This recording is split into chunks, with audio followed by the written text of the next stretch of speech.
तो जैसे कि आप लोग जान रहे हैं हम लोग रियल एनालिसिस पढ़ रहे हैं। रियल एनालिसिस में सीक्वेंस एंड सीरीज का टॉपिक स्टार्ट किए थे। बहुत सारा टॉपिक पढ़ चुके हैं। अब इसी टॉपिक को आगे लेकर के जाएंगे। ठीक है, आज हम लोग एक बहुत इंपॉर्टेंट थ्योरम पढ़ेंगे। वो थ्योरम का नाम क्या है? Cauchy first theorem on limits. क्या नाम है? Cauchy first theorem on limits. तो हेडिंग में डालेंगे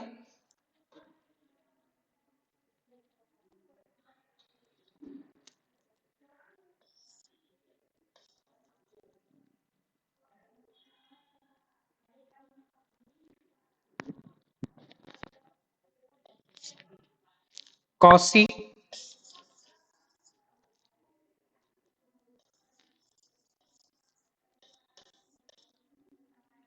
first theorem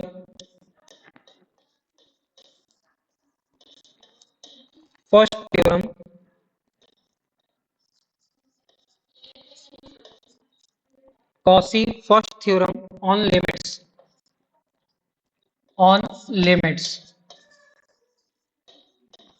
Cauchy first theorem on limits.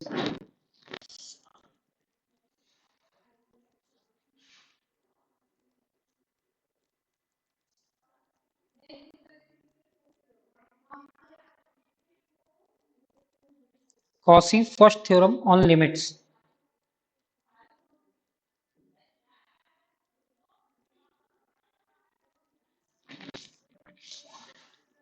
Statement इसका क्या है?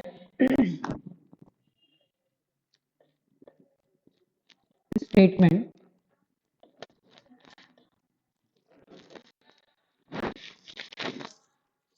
if a sequence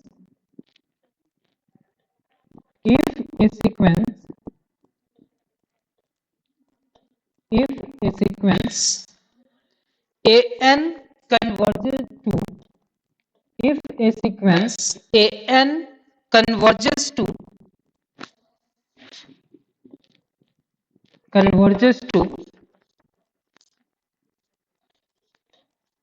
if a sequence an converges to a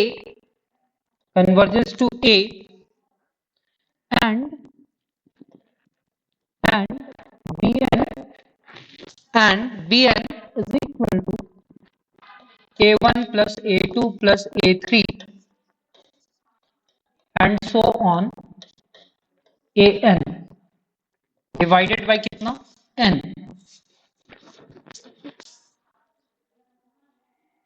क्या कह रहे हैं? if a sequence an converges to a and bn is equal to इतना, bn is equal to कितना? इतना, then sequence bn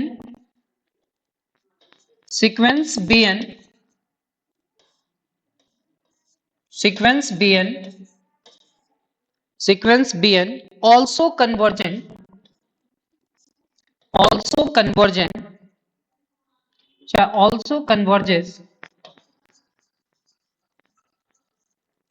converges to a.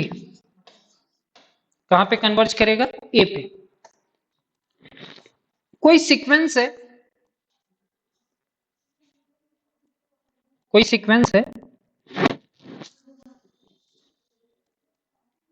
क्या है?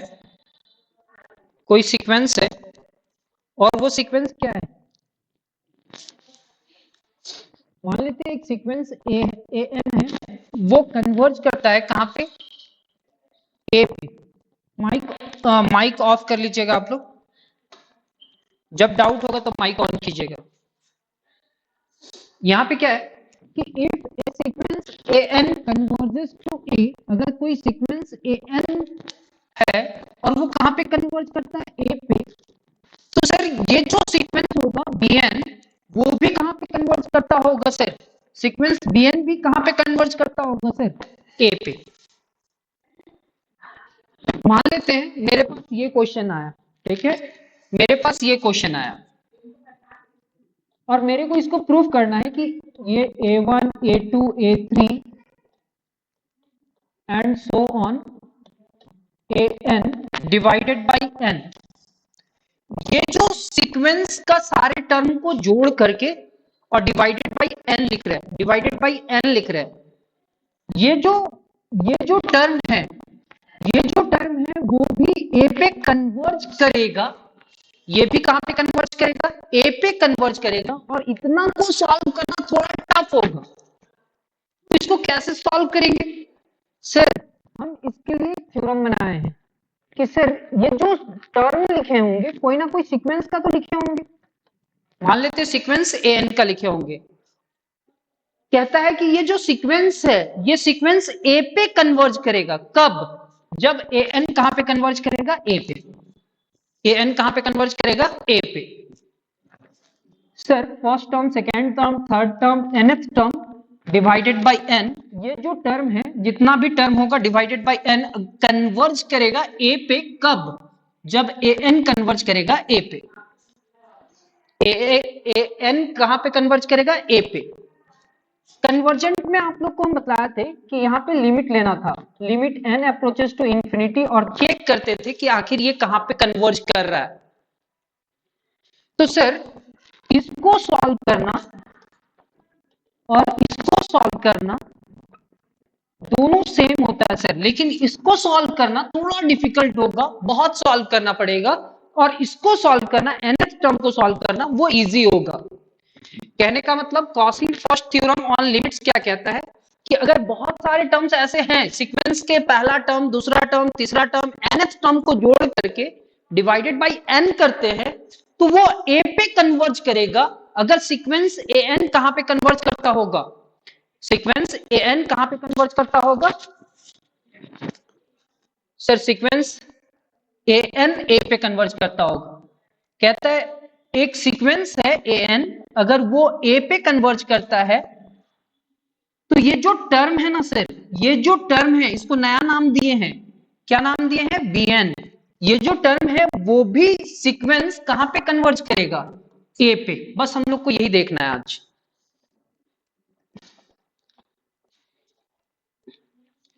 तो इसका प्रूफ देखते हैं। इसका प्रूफ, लेट सी, मान लेते हैं एक सीक्वेंस सी जो किसके बराबर है? ए एन माइनस ए। सी किसके बराबर है? C n. C n is equal to कितने के बराबर है? एक सीक्वेंस सी एन किसके बराबर है? ए एन माइनस एक है। For all n belongs to capital N, natural number। n belongs to क्या? Natural number। therefore limit n approaches to infinity, यहां पे लिखेंगे Cn, क्या लिखेंगे सर? Cn। और यहां पे भी क्या लिखेंगे? Limit n approaches to infinity, limit n approaches to infinity, और ये क्या होगा? A N minus A, A N minus ए।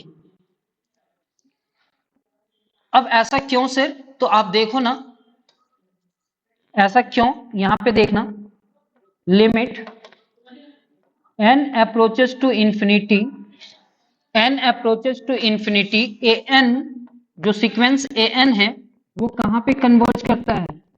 ए पे। देखो ना, if a sequence a n converges to a, इसका मतलब क्या होता है? Limit n approaches to infinity लेंगे सीक्वेंस का nth टर्म में, तो इसका जो रिजल्ट आएगा वो रिजल्ट क्या आएगा? ए आएगा। फॉर एग्जाम्पल कोई सीक्वेंस है जिसका सीक्वेंस क्या है? 1/n है। ये एक सीक्वेंस है और ये सीक्वेंस क्या है? 1/n है। अब ये सीक्वेंस कहां पे कन्वर्ज करता होगा वो मेरे को पता करना है। तो सर ये सीक्वेंस कहां पे कन्वर्ज करता होगा वो मेरे को पता करने के लिए n अप्रोचेस टू इंफिनिटी ले लेते थे, और जैसे ही n अप्रोचेस टू इंफिनिटी लेते थे तो यहाँ पे n के जगह पे इंफिनिटी रखेंगे, और 1/इंफिनिटी कितने के बराबर होगा? 0। सर ऐसे नहीं, आप ऐसे लिखोगे, यहां पे लिखोगे n approaches to infinity 1/n is equal to 1 by infinity and 1 by infinity is equal to 0। यानी कि ये सीक्वेंस जो है, ये जो सीक्वेंस है वो कहां पे कन्वर्ज करता है? 0 पे। कहां पे कन्वर्ज करता है? 0 पे। तो हम क्या बोल रहे, limit n approaches to infinity Cn, ये एक सीक्वेंस है।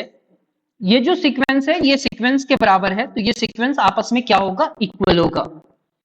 यहां पे आप क्या लिखोगे?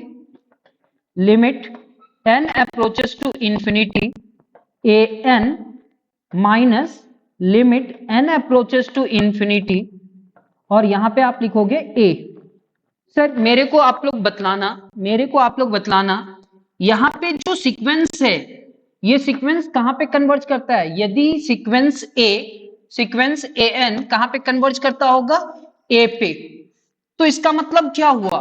इसका मतलब ये हुआ सर कि limit n approaches to infinity an लेंगे तो वो कितने के बराबर होगा? a के बराबर। तो इस पूरे टर्म के जगह पे क्या लिख सकते हैं? a, और इस पूरे टर्म के जगह पे भी क्या लिख सकते हैं? a, क्योंकि सर ये कांस्टेंट है, यहां पे nth टर्म नहीं है, और nth टर्म नहीं है तो हम इसके जगह पे क्या लिख सकते हैं? a। क्या a को कैंसिल करा, रिजल्ट कितना आया? 0। तो आप मेरे को बतलाओ, एक सीक्वेंस कंसीडर किए थे और वो सीक्वेंस कैसा था? Cn is equal to an minus a। ये अपने मन से कंसीडर किए। For all n belongs to natural number, सारे जो सीक्वेंस an है, मतलब फर्स्ट टर्म में a को सब्ट्रैक्ट करो, सेकेंड टर्म में सब्ट्रैक्ट करो, थर्ड टर्म में सब्ट्रैक्ट करो, तो यहाँ पे जो रिजल्ट होगा वो सारे नेचुरल नंबर के लिए ये ट्रू होगा, ऐसा मान करके चल रहे हैं। बोथ साइड लिमिट लिए यहाँ पे इसके जगह पे a लिखे, क्योंकि हम जान रहे हैं कि सीक्वेंस an जो है वो कन्वर्ज करता है कहां पे? a पे। तो यहाँ पे limit n approaches to infinity an लिए, तो इसका रिजल्ट क्या आया? a, और इसका रिजल्ट क्या आया? a में a सब्ट्रैक्ट किए तो कितना आया? 0। a में a सब्ट्रैक्ट किए तो कितना आया? 0। तो ये मेरे को पता चल गया कि जो सर सीक्वेंस आप Cn लिए हैं वो n अप्रोचेस टू इंफिनिटी पे रिजल्ट क्या दे रहा है? 0। यानी कि ये सीक्वेंस भी होगा कन्वर्जेंट। सीक्वेंस Cn भी क्या होगा? कन्वर्जेंट। और सीक्वेंस Cn कहां पे कन्वर्ज कर रहा है सर? a। सीक्वेंस Cn कहां पे कन्वर्ज कर रहा है सर? 0 पे।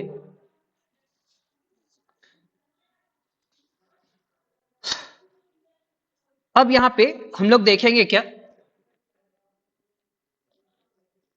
हम लोग को जो सीक्वेंस दिया था bn इज इक्वल टू क्या लिखे थे? First term, second term, third term and so on. कौन सा term? nth term divided by कितना? Divided by n। यही था bn। अब आप लोग जो सीक्वेंस बनाए थे ना sir, Cn is equal to क्या लिखे थे? an माइनस a, इतना लिखे थे सर। तो क्या हम इस पूरे टर्म को ऐसे लिख सकते हैं सर? क्या हम इस पूरे टर्म को ऐसे लिख सकते हैं सर? कैसे? This implies that Cn minus a is equal to an, और इसी को हम लोग लिखेंगे an is equal to Cn minus a। क्या हम Cn को लिख सकते हैं? Cn को क्या लिखना है? Cn is equal to an minus a, minus a इधर आएगा ना सर, माइनस a इधर आएगा तो प्लस होगा सर, पॉजिटिव। इधर क्या बचा? an।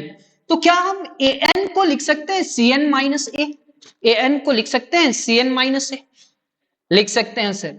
जब हम यहाँ पे n के जगह पे फर्स्ट टर्म रखेंगे तो ये फर्स्ट टर्म माइनस a होगा, a2 लिखेंगे तो ये c2 माइनस n के जगह पे जैसे जैसे वैल्यू रखेंगे वैसे वैसे वैल्यू आएगा।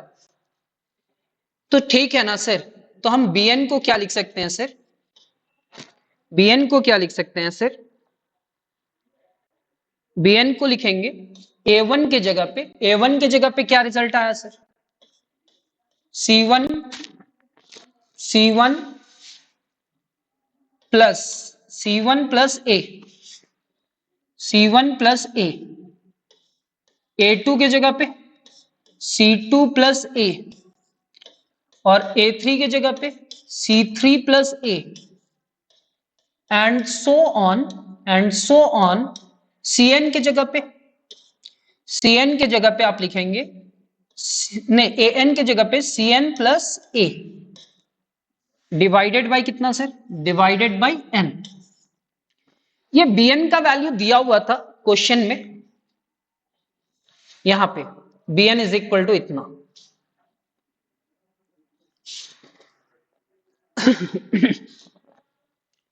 This implies that Bn is equal to, sir अब ये वाला टर्म कितना बार ऐड हो रहा है सर, 1 2 3 4 कितना बार, तो सर ये वाला जो टर्म था ना nth टर्म था, तो ये n टाइम्स ऐड हो रहा है। आप समझो ना, 4 प्लस 4 प्लस 4 प्लस 4 प्लस 4 ऐसा लिखेंगे, तो टोटल ये 4 कितने बार ऐड हो रहा है, तो सर ये टोटल 4 1 2 3 4 5 5 इंटू 4 लिख सकते हैं क्या, 5 इंटू 4 लिख सकते हैं क्या, लिख सकते हैं सर। तो हम लोग यहां पे लिखेंगे C1 plus C2 plus C3 and so on plus Cn। यहां पे क्या होगा sir, A plus A and so on कहां तक A, डिवाइडेड बाय क्या सर, डिवाइडेड बाय n।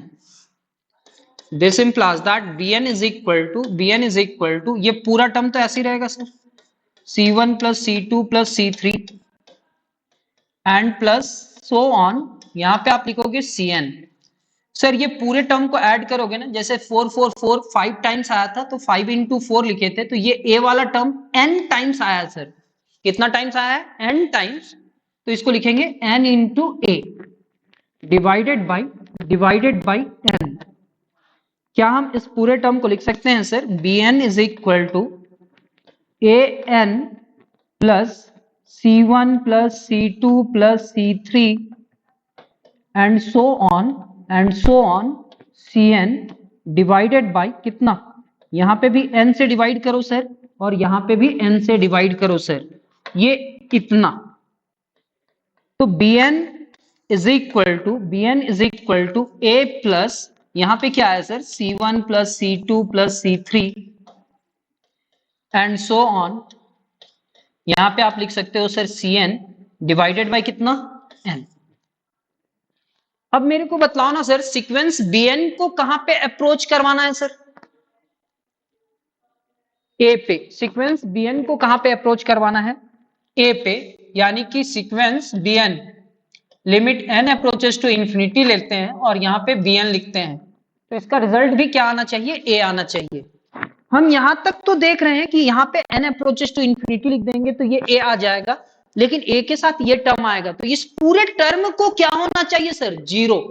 तो A प्लस 0 कितना हो जाएगा, A क्या हो जाएगा, A plus 0 is equal to A। तो मेरा मेन फोकस क्या होगा कि इस पूरे टर्म को कितने के बराबर कर दे, 0 के बराबर। कितने के बराबर कर दे, 0 के बराबर।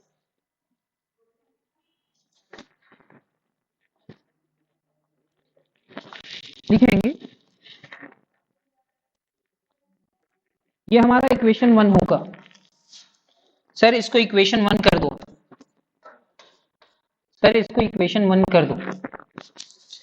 अब लिखना, let epsilon is greater than 0, let epsilon is greater than 0 be any given number, be any given number, be any given number, since Cn approaches to 0, Cn convergent sequence है सर। कैसे सर, आप मेरे को बतलाओ Cn convergent कैसे है। तो देखो ना, limit n approaches to infinity यहां पे लिए थे और Cn तो ये माने थे, तो इसका जो रिजल्ट आया था वो कहां पे आया था, 0। यानी कि Cn जो सीक्वेंस है वो कहां पे कन्वर्ज करता है सर, 0 पे। कहां पे कन्वर्ज करता है सर, 0 पे। तो हम लोग लिखेंगे, since Cn convergent to 0, therefore there exists m, therefore there exists there exist, therefore there exist m belongs to natural number such that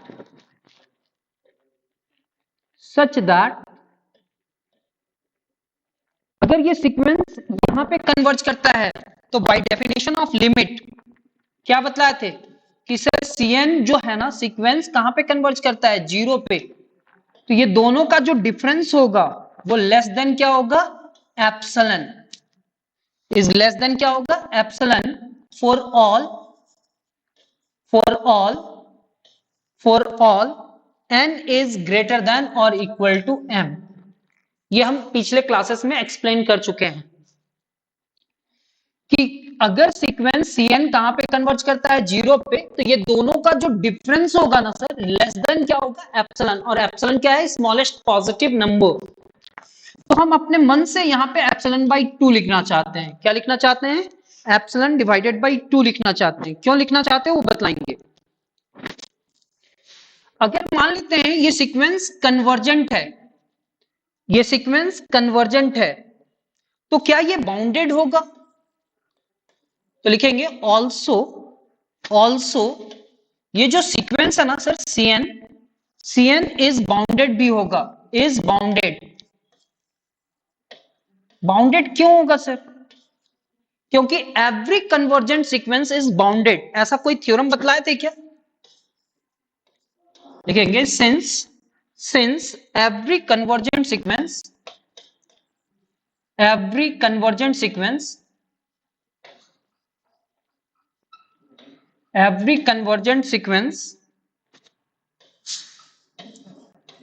every convergent sequence is a bounded sequence is a bounded sequence every convergent sequence is a bounded sequence। क्या होगा sir, every convergent sequence is bounded sequence। अगर ये sequence Cn bounded होगा इसका मतलब क्या होगा, therefore there exists positive number there exist there exist positive number there exist positive number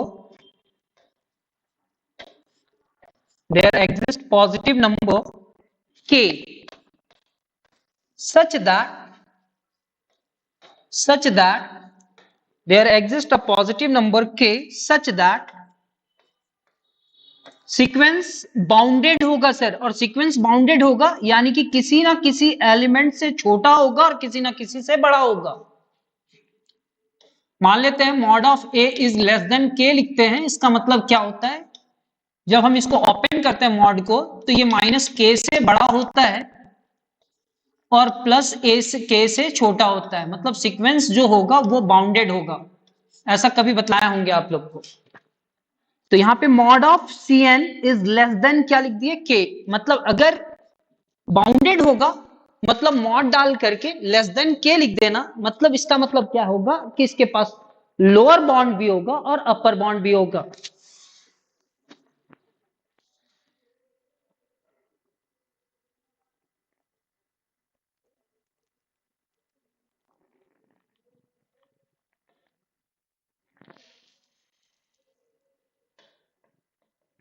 for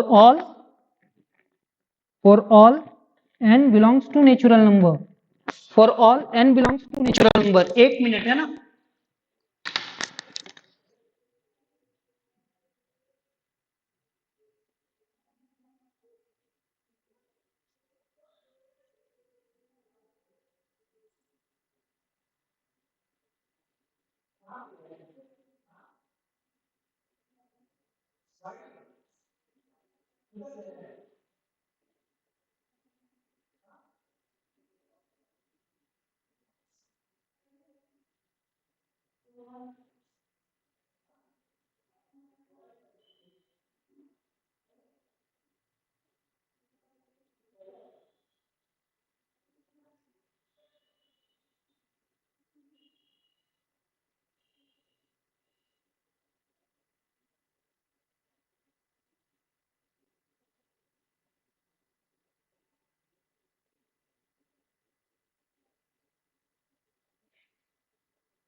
अगर कोई सीक्वेंस बाउंडेड होगा तो बस आपको ये याद रखना होगा कि क्या याद रखना है कि mod of c n is less than k, मतलब किसी नंबर से ये सीक्वेंस बड़ा होगा और किसी नंबर से छोटा है, क्योंकि सीक्वेंस सी एन क्या है, कन्वर्जेंट है। सी एन कहां पे कन्वर्ज कर रहा है, जीरो पे। अगर सीक्वेंस सी एन कन्वर्ज कर रहा है जीरो पे, तो mod of c n is less than क्या होगा, के।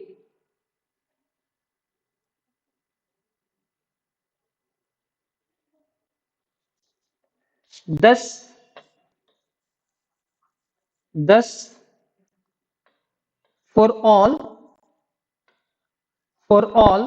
n is greater than or equal to m, we have, मतलब ये जो सीक्वेंस होगा वो लेस देन के होगा मॉड में। और जैसे ही ऐसा लिखे ना सर, तो आप लिख सकते हो कि सीक्वेंस कहां पे कन्वर्ज कर रहा है। तो सर सीक्वेंस हमारा जीरो पे कन्वर्ज कर रहा है, तो क्या हम इस पूरे टर्म को सीएन को लिख सकते हैं। अब आप लोग समझना, मेरे को अब क्या करना है सो देखना। सर मेरे को ये पूरा टर्म को ना, ये पूरे टर्म को C1 plus C2 plus C3 plus Cn divided by n को जीरो कर देना है। क्यों, क्योंकि सीक्वेंस Bn को कहां पे कन्वर्ज करवाना है, सीक्वेंस Bn को कन्वर्ज करवाना है सर A पे। सीक्वेंस Bn को कहां पे कन्वर्ज करवाना है सर, A पे। जब डिस्कनेक्ट हो जाएगा तो फिर से इसी लिंक पे ऐड हो जाना आप लोग।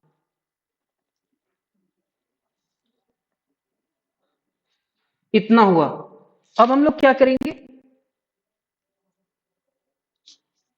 अब हम लोग लिखेंगे नाउ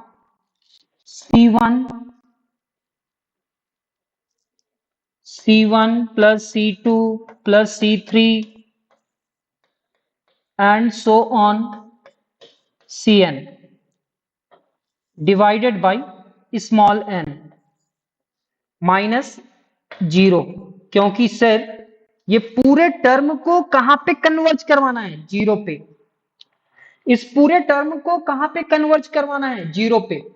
तो C1 plus C2 plus C3 minus dot dot dot ऐसा divided by n minus zero लिखिए। तो क्या हम ये जीरो जो सब्ट्रैक्ट कर रहे हो उसको हटा सकते हैं, बिल्कुल हटा सकते हैं सर, क्योंकि जीरो में किसी भी टर्म को ऐड करो या सब्ट्रैक्ट करो रिजल्ट क्या आने वाला है। तो यहां पे लिखोगे C1 plus C2 plus C3, C1 plus C2 plus C3 and so on.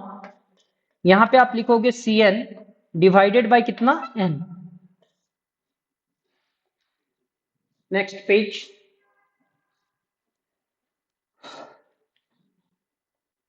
Sir क्या लिखे आप बतलाओ। आप सबसे पहले लिखो C1 plus C2 plus C3 and so on plus Cn divided by कितना, n, इतना, is equal to is equal to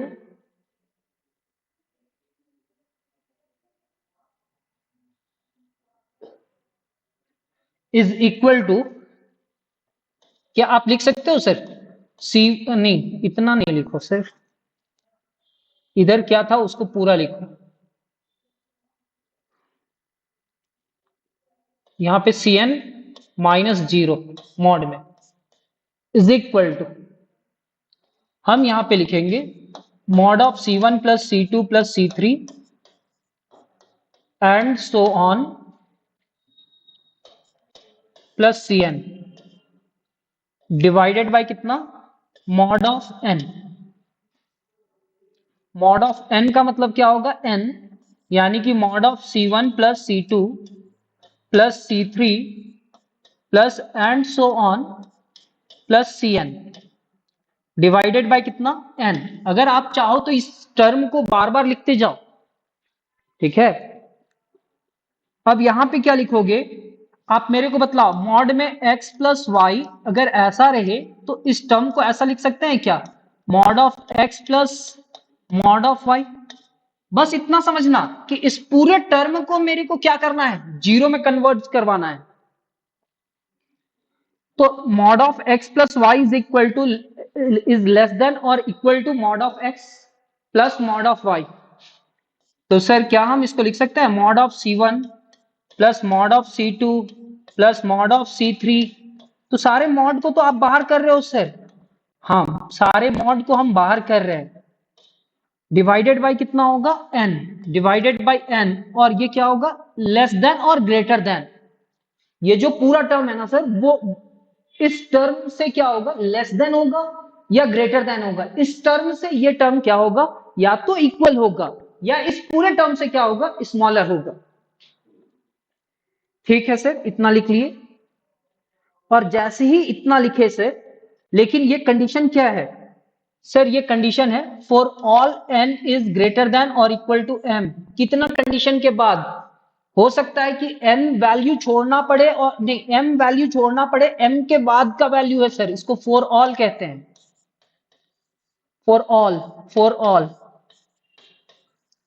तो सर कितना टर्म छोड़ दो, सीक्वेंस का पहला 1 2 3 4 m टर्म छोड़ दो सर, m टर्म छोड़ दो। m टर्म के बाद जितने भी टर्म्स होंगे वो सारे टर्म्स इस कंडीशन को क्या करते होंगे, सेटिस्फाई करते होंगे।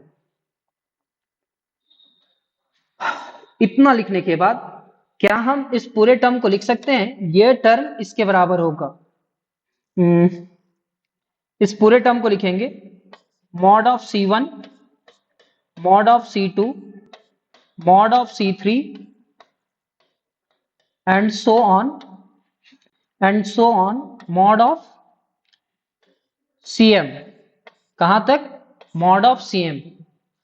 कितना टर्म छोड़ने के लिए बोल रहा है, m टर्म छोड़ने के लिए बोल रहा है, और m के बाद वाला टर्म का बाद कहां पे लिखेंगे, तो यहां से लिखेंगे mod of cm plus 1 mod of cm plus 2 mod of cm plus 3 and so on, कहां तक जाएगा, mod of cn, mod of cn divided by कितना, तो डिवाइडेड बाय आपका n होगा, डिवाइडेड बाय कितना, n होगा। आप यहां पे पहला m टर्म छोड़ दो, क्योंकि m टर्म तक वो कंडीशन को सेटिस्फाई नहीं करता है, m टर्म के बाद का टर्म वो सेटिस्फाई करता है। और बतलाओ सीक्वेंस जो है c1 c2 c3, ये जो सीक्वेंस है ये सीक्वेंस बाउंडेड है क्या, अगर सीक्वेंस बाउंडेड है, कन्वर्जेंट है ना, सीक्वेंस cn क्या है, कन्वर्जेंट, सीक्वेंस cn क्या है, कन्वर्जेंट, जीरो में है। तो सीक्वेंस cn क्या होगा, बाउंडेड, और बाउंडेड होगा तो किसी ना किसी नंबर से छोटा होगा क्या, लेस देन क्या होगा क्या, यस सर। अगर ये बाउंडेड है तो क्या हम इस पूरे टर्म की जगह पे ऐसा लिख सकते हैं, क्या हम इस पूरे टर्म की जगह पे इसकी जगह पे k लिख दे, यहां पे हम k लिखेंगे, यहां पे भी k लिखेंगे, यहां पे भी k लिखेंगे, और ऐसे जा करके ये क्या हो जाएगा, k, k plus k plus k plus k। अब इसके बाद वाला टर्म क्या होगा सर, अच्छा ये कोई भी टर्म होगा, ये कोई भी टर्म होगा k से तो छोटा ही होगा, c1 जो होगा वो k से छोटा होगा, c2 भी k से छोटा होगा, कि c3 का भी मॉड k से छोटा होगा। यानी कि सारे एलिमेंट जहां तक m है वहां तक लेकर के गए, और वो सारे एलिमेंट k से छोटा होगा, इतना तो पता है। और सर ये वाला टर्म, ये वाला टर्म, ये वाला टर्म, ये वाला टर्म जो भी है, कितना टर्म होगा, वो लेस देन एप्सिलॉन बाई 2 होगा सर। क्यों, देखिए इस कंडीशन के बाद m टर्म तक को छोड़ने के बाद m से n तक, m से बड़ा और n तक जो भी टर्म होगा वो लेस देन क्या होगा, वो एप्सिलॉन बाई 2 से छोटा होगा सर। मतलब m प्लस 1वां टर्म एप्सिलॉन बाई 2 से छोटा होगा, m प्लस 2 एप्सिलॉन बाई 2 से छोटा होगा, और कितना टर्म छोटा होगा, तो यहां पे आप लिखेंगे इसके जगह पे एप्सिलॉन डिवाइडेड बाई 2, इसके जगह पे एप्सिलॉन डिवाइडेड बाई 2, इसके जगह पे epsilon divided by 2 and so on epsilon divided by 2। कितना टर्म सर? तो आप बताओ, ये पूरा टर्म n है और ये पूरा टर्म m है, तो ये वाला एप्सिलॉन बाई 2 कहां तक? पूरा टर्म n है, यहां तक m है, तो n माइनस m टर्म्स तक ना। यहां से लेकर के यहां तक n है और यहां से लेकर के यहां तक m है, तो ये दोनों को सब्ट्रैक्ट करेंगे तो क्या आएगा? n minus m। तो ये एप्सिलॉन बाई 2 कहां तक जाएगा सर? ये एप्सिलॉन बाई 2 n माइनस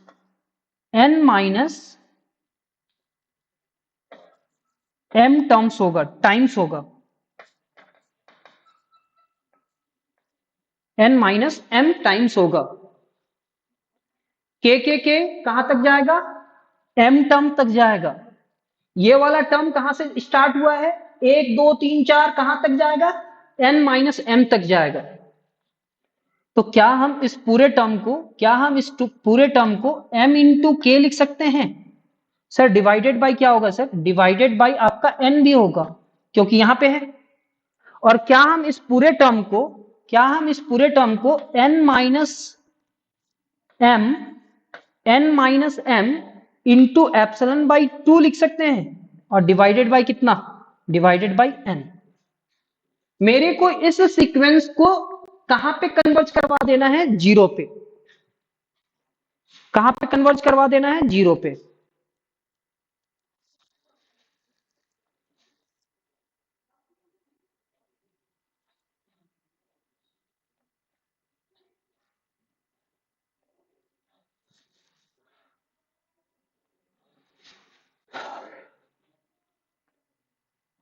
तो सर यहां पे क्या था? C1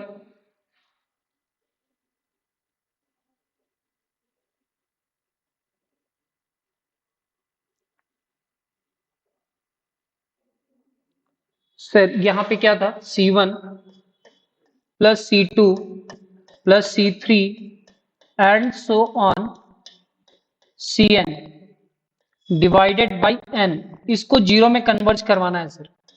और अभी हम लोग जो सॉल्व कर रहे हैं ना, कुछ आया है, वो क्या रिजल्ट आया sir? m into k divided by n, और फिर क्या है sir? n minus m into epsilon divided by 2n, इतना आया सर। इस पूरे टर्म को सर लेस देन आया सर।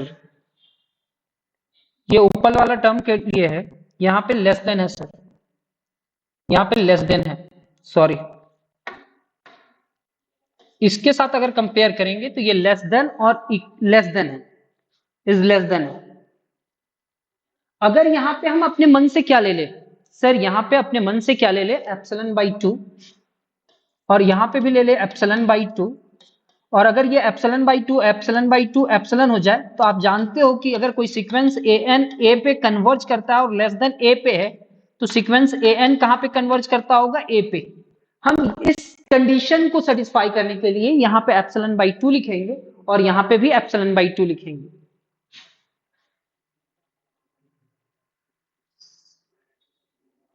क्या लिखेंगे सर? एप्सिलॉन बाई 2 और एप्सिलॉन बाई 2। तो इतना लिखने के बाद नाउ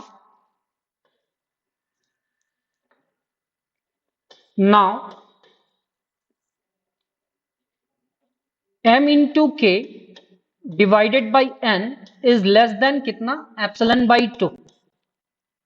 जब हम इस पूरे टर्म को सॉल्व करके n का वैल्यू लाना चाहेंगे तो क्या होगा सर? ये रेसिप्रोकल कीजिए, n डिवाइडेड बाई m के होगा, तो ये लेस देन ग्रेटर देन हो जाएगा और 2 बाई एप्सिलॉन हो जाएगा। n का वैल्यू लाने के लिए इस पूरे टर्म को उधर लेकर के जाना होगा सर, तो n is greater then 2 by epsilon into कितना? m के। कितना होगा सर? m के।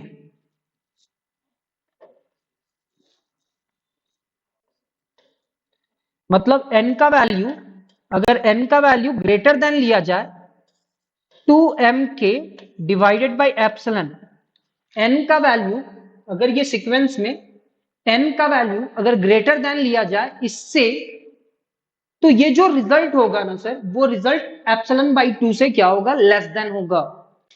एंड इसको मान लेते हैं इक्वेशन 2, इसको मान लेते हैं 3, n का वैल्यू आया, किसका वैल्यू आया, n का। एंड इस पूरे टर्म का बात करो sir, n minus m into epsilon divided by 2n is less then epsilon by 2। Sir ये 2 भी पॉजिटिव है, एप्सिलॉन भी है, तो क्या करते हैं ना, इसमें से n का वैल्यू लाने के लिए यहां पे लिखते हैं n minus m into epsilon is less then epsilon divided by 2 into 2n। Sir 2 से 2 कैंसिल हो जाएगा, n minus epsilon n minus m is less then n into epsilon divided by epsilon, ये एप्सिलॉन एप्सिलॉन से cancel हो जाएगा sir, तो ये n minus m is less then n, minus m को उधर ले जाओ सर, तो n इज लेस देन कितना होगा, n minus n is less then greater than m, ये कैंसिल होगा सर, तो ये क्या हो जाएगा, 0 इज लेस देन m, यानी कि m is greater than 0, m is greater than 0। Sir ये भी कंडीशन हो सकता है सर, जब m का वैल्यू 0 से बड़ा लेंगे ना तो वो एप्सिलॉन बाई 2 से छोटा होगा, यानी कि इसमें ये कंडीशन है सर और इसमें ये कंडीशन है, n का वैल्यू जब आप ये लोगे तो वो कंडीशन क्या हो जाएगा, एप्सिलॉन बाई 2 से छोटा। ये इक्वेशन नंबर 4। अब यहां पे एक जगह पे आया है m, एक जगह पे आया है m और दूसरी जगह पे आया है 2mk divided by epsilon, 2mk divided by epsilon.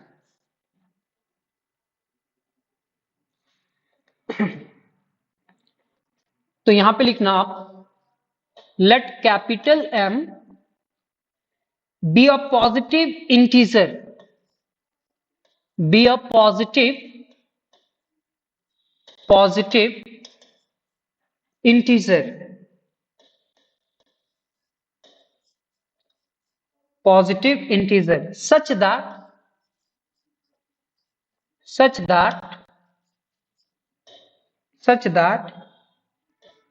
m is equal to maximum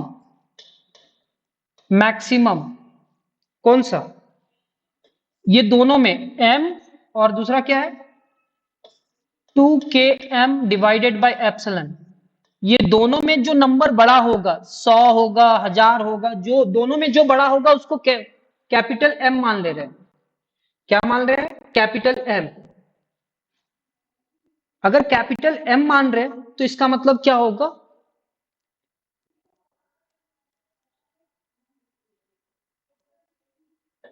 using 3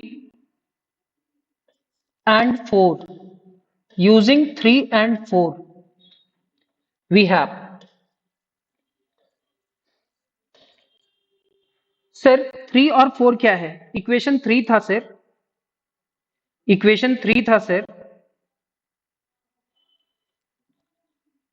km divided by n is less then epsilon bye 2, कब, तो एक कंडीशन था सर इफ, तो यहां पे लिखेंगे if m is greater than और equal to, m is greater than और equal to n।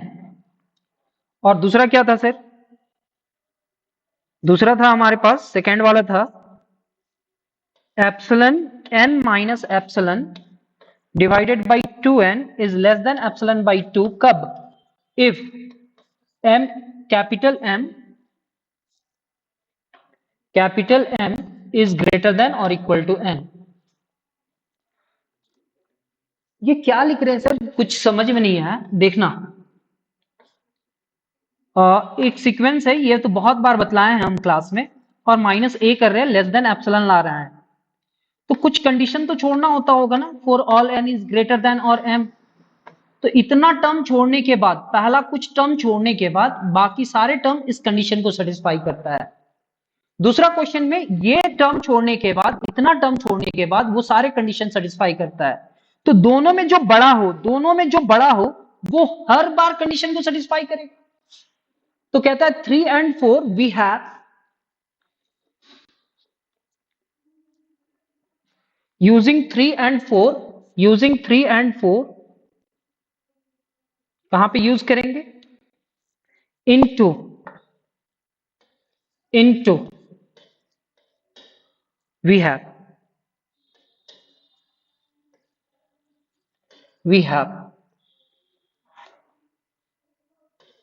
C1 plus C2 plus C3 and so on Cn divided by कितना n minus 0 is less than, मान लेते हैं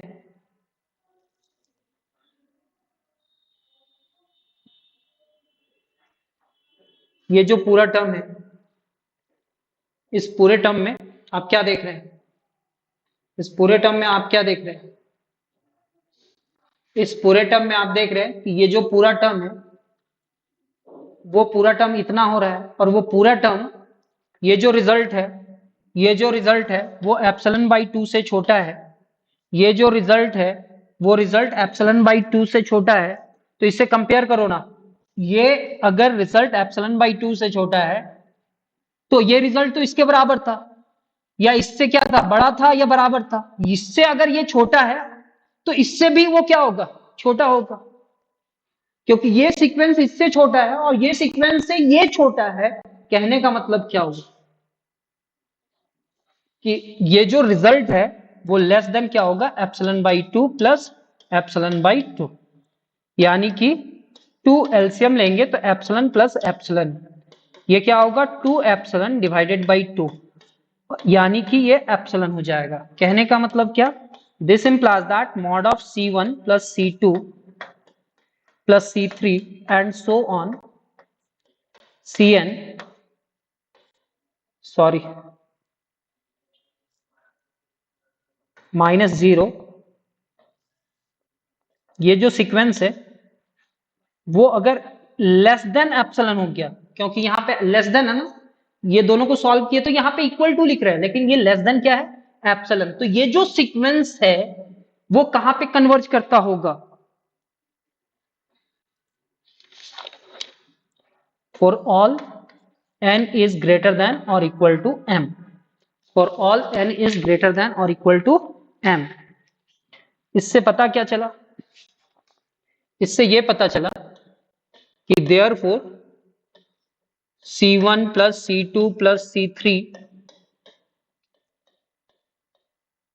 plus dot dot dot Cn divided by n, ये जो है, ये जो है, ये जो सीक्वेंस है वो कहां पे कन्वर्ज कर रहा है, ये जो सीक्वेंस है वो कहां पे कन्वर्ज कर रहा है, कन्वर्जेस टू 0, कन्वर्जेस टू 0, ये 5 होगा। आप लोग पढ़े होंगे कि कोई सीक्वेंस ए एन है और वो ए में माइनस होकर के लेस देन एप्सिलॉन हो जाए तो सीक्वेंस ए एन कहां पे कन्वर्ज करता है, ए पे।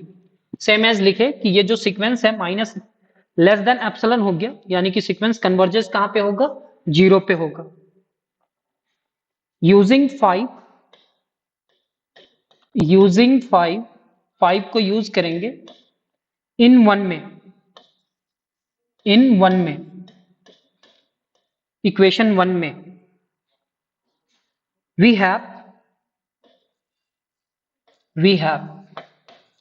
अब बतलाओ ये जो सीक्वेंस है वो कहां पे कन्वर्ज कर रहा है, 0 पे, यानी कि इक्वेशन 1 क्या था, तो bn इज इक्वल टू, मेरे पास जो आया था वो a plus c1 plus c2 plus c3 plus cn divided by n, तो इसके जगह पे क्या लिख सकते हैं, 0 लिख सकते हैं। और अगर इसके जगह पे 0 लिख दिए तो इसका मतलब क्या हुआ कि सीक्वेंस bn कांस्टेंट हो गया a, और सीक्वेंस bn अगर कांस्टेंट हुआ इसका मतलब सीक्वेंस bn क्या होगा,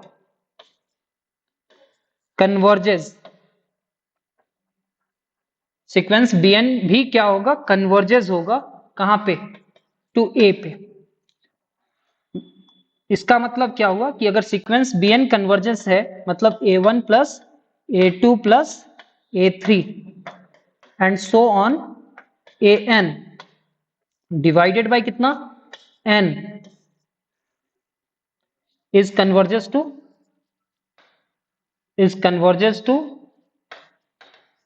a, is converges to a, hence the result,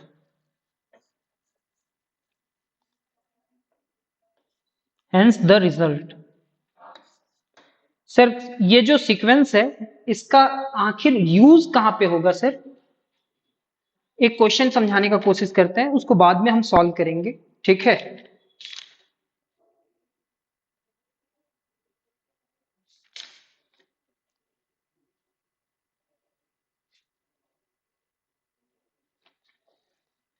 देखिए,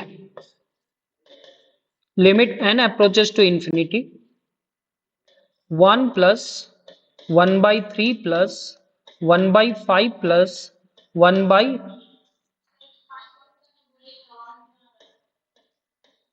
plus 1 divided by 2n minus 1, कोई सीक्वेंस होगा, वो सीक्वेंस का ये nth टर्म है, क्या है, 1 2 3 4 5 6, ये nth टर्म है और डिवाइडेड बाई n किए हैं, ठीक है। तो इसका रिजल्ट किसके बराबर करना है, 0 के बराबर। क्या हम आप लोग को n की जगह पे यहाँ पे 1 रखिए, तो 1 रखने से क्या आएगा, 2 1 जा 2 माइनस 1, 2 में 1 सब्ट्रैक्ट करेंगे तो कितना आएगा 1, यानी कि 1/1 मतलब ये फर्स्ट टर्म हुआ। 2 रखेंगे तो 2 2 जा 4 माइनस 1 मतलब 3, 3 रखेंगे तो 2 3 जा 6 माइनस 1 मतलब 5, ये टर्म है। और डिवाइडेड बाय क्या लिखा हुआ है, n। तो हम इसको कैसे सॉल्व करें सर, लिमिट कैसे सॉल्व करें, तो आप इसमें घबराने का जरूरत नहीं है। अभी हम लोग कॉसी फर्स्ट थ्योरम पढ़े ना, Cauchy limit n approaches to infinity लगा देना, किसमें, इसका nth टर्म में, 1 डिवाइडेड बाई 2n माइनस 1। अगर ये इसका nth टर्म कहां पे कन्वर्ज कर रहा है, अगर इसका nth टर्म 0 पे कन्वर्ज कर रहा होगा तो ये जो टर्म है डिवाइडेड बाय n वो भी कहां पे कन्वर्ज करेगा,